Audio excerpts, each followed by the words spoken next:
The Cost of Freedom. Now, Neil Cavuto. Do you know the cost of freedom whole idea, the whole concept started right after 9/11 when we took our business shows, our four respective business shows, and sort of lumped them together, not lumped them, but combined them to sort of reflect collectively what was going on, and that in this country, freedom does have a cost and a price, but one and both well worth it. That continues today in light of this latest terror attack on this country.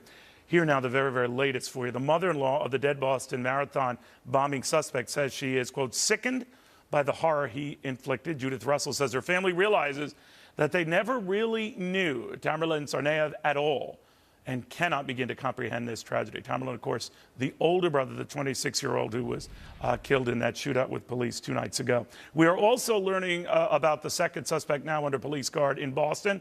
The 19-year-old reportedly attended a party with some soccer buddies 2 days after the bombs went off at the Boston Marathon.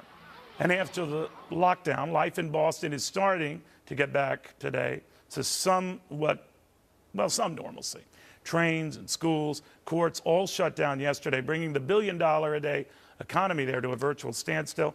We're told that the Boston Red Sox game is back on with the Kansas City Royals. That was delayed last night, in the Boston Bruins.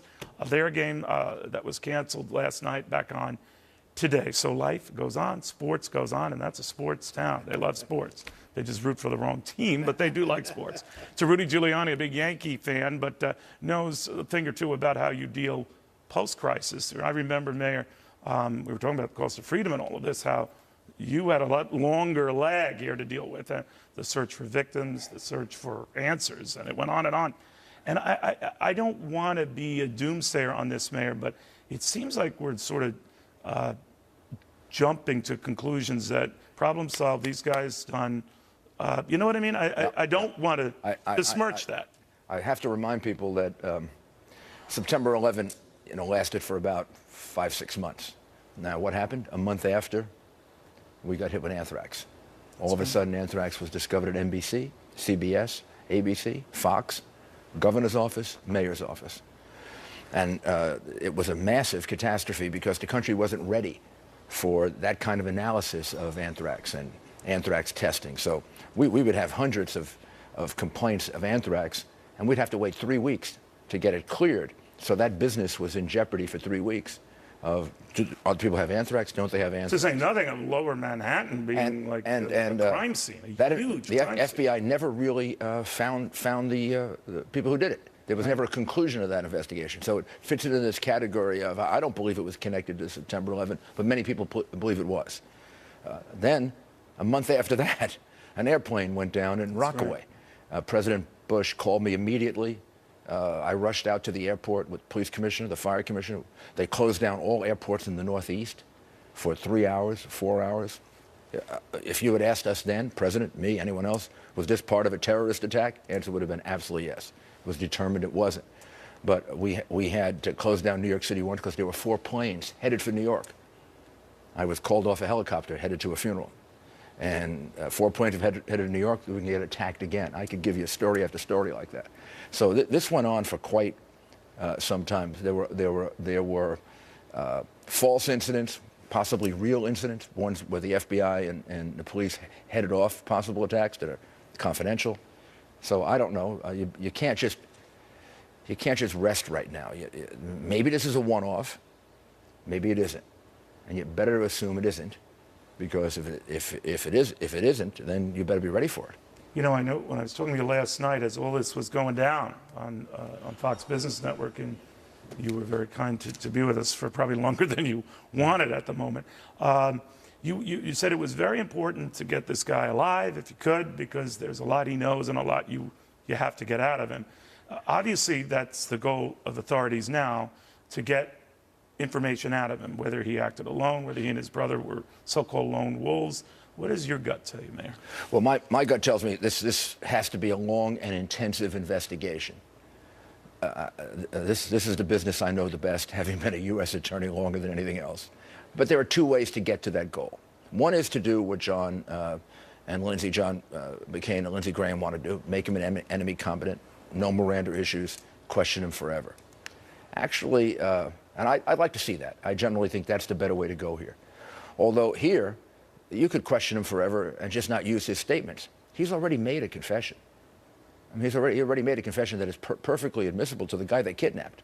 As far as I can tell, reading the newspapers, the guy that they kidnapped, both he and his brother confessed that they were the guys who did the bombing. But neither he nor his brother wanted to kill themselves or blow themselves up. Right, but right? What I'm saying... And you mentioned that last night, that distinguished them from some of the crazier terrorists. When we were talking, we didn't know what was he going to do. And I said it was just interesting to me. He had plenty of opportunity up to that point to kill himself, and he didn't. So he wasn't rushing to the 72 virgins. Maybe he's not sure about that prophecy. But you look at this as a terrorist incident. Do I consider it a terrorist incident? Absolutely. Do you look at the Fort Hood incident as a terrorist incident? I find much more criticism of Fort Hood's handling than this. I think the administration and the Boston police have handled this about as well as anybody can handle it. So why are we afraid in the case of Fort Hood? I think Fort Hood is a travesty. It's an absolute travesty. Right. It may be even a clearer terrorist incident than this is. Here's a guy in the American military who went over to the other side. He was working for the jihadists. He was online for 3 years explaining that to us. We were promoting him in the military because political correctness infects us so much we can't make logical decisions. And this guy should have been tossed out of the military. This guy should have been prosecuted for some form of, if not treason, collaborating with the enemy. Instead, he was left in place. Then he shoots people yelling out, Allah Akbar. Do you have to tell me anything else to explain your motivation? I mean, we may have some trouble figuring out the motivation. So the advantage you get is Senator Lindsey Graham and John McCain and Kelly want to do by calling this guy an enemy combatant, as you would in the Fort Hood situation. Fort Hood should be 100% clear. Right. This is a closer case. 100% clear. But the advantage to that legally is what? Question him forever. You don't have to ever bring him to trial if you don't want. You hold him for as long as the hostilities exist. When the hostilities are over, then you have to make some kind of choice. What do you do with him? In his case, he clearly should have been designated an enemy combatant, and that clearly should have been described as a terrorist act. It only wasn't. And what do you think of the fact that in this case, with this latest suspect, the State Department was given a warning 2 years ago, presumably by the Russian government, that the older brother warranted at least a talking to. So they talked to him, and I guess they scrubbed him, or whatever the expression is. They realized that there was nothing bad there. But it did hold up his citizenship, because he never got his citizenship. Right. The younger brother did. But I'm wondering if that tells you anything. It doesn't, until we know how much information was available to them. This is going to happen a lot now, like it did with September 11. Right after September 11, we found some memos, some warnings. If you piece this together and that together and that together and that together, now you have a warning that maybe what happens with these incidents is, after the fact, all those things that didn't make sense, well, now they have a logical conclusion and they make sense. What you've got to know is how clear. Was it really that clear? Russia, for the longest time, has been trying to get us to take the Chechen rebels more seriously. I was in Russia when the Beslan tragedy took place, when the Chechen rebels killed so many children. Kids. And I was there the day of the big demonstration in Red Square. I think I met with the foreign minister that day and several of the police officials.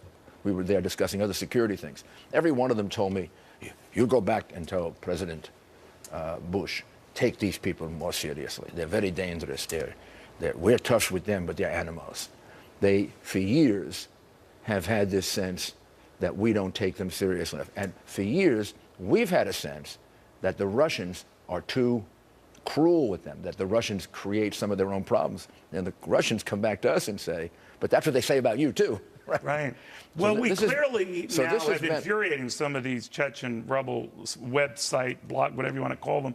And the chatter we're getting from them, I don't know how reliable it is, Mayor, is that they're, well, for want of a better word, pissed. And now they're talking about exacting revenge and all this sort of stuff. But I don't know. It's interesting that the main Chechen group has made it clear they're not responsible for this. Right. And has separated from this. But the same group behind Beslan and the theater bombings and the Russian parliament bombing, they're the ones that are talking out. Right, Should those be the ones we are leery? Well, I think we better worry about it. I thought Charles Krauthammer had the best analysis of this, as he often does of almost anything, on Fox yesterday. He said you have to divide the Beslan groups into two groups: the nationalist groups and the religious groups. The nationalist groups want to free the Chechen group rather than the Beslan groups. They want to free Chechnya.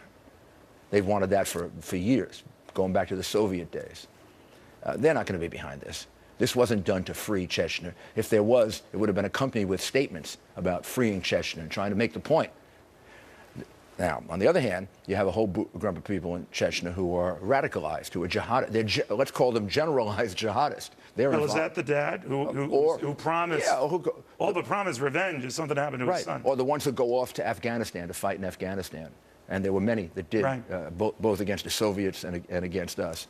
I think that's where they fit as more generalized jihadists. Chechnya is almost like an excuse. I don't think they're fighting for a free Chechen. They're fighting against this evil infidel, the United States. But we got to learn more about them. Here's the common thread between John McCain and the administration, where they're not so far apart. By holding up Miranda warnings, the administration has done something I really am very relieved about. They seem to recognize that you got to question these people. And if they're willing to forego any confessions this guy makes, because they already have one, they can question him forever. They can question him for 2 weeks. Only thing happens is they can't use that material in a criminal trial against him. But they got plenty of other things to convict him with. They can use it for all intelligence purposes. So, and you're sending a message out to other would-be terrorists. Right? There are two ways to that result if you make the choice that you can convict this guy without his statements. And since he's already made a confession that is admissible, he's kind of made it easier for you. All right. Mayor, thank you very much. You were quoting Charles Krauthammer. I want to quote an Italian uncle of mine. I'll leave his name out of it. Who said, Neil, the bottom line is they want us dead. And we got to realize there are a lot of people who want us dead. That is a absolutely accurate quote, and it's a shame that we need things like this to remind us of that. That's been true not just for 12 years, that's been true for about 35 years. Yeah, and you never, ever let go of your resolve for that. Mayor, an honor, as always. Thank you, sir. All right, another fellow who warned about this as well, Commander Lippo. Remember him? Remember the USS Cole? It predated 9/11. Many say that was the terrorists' real salvo to 9/11.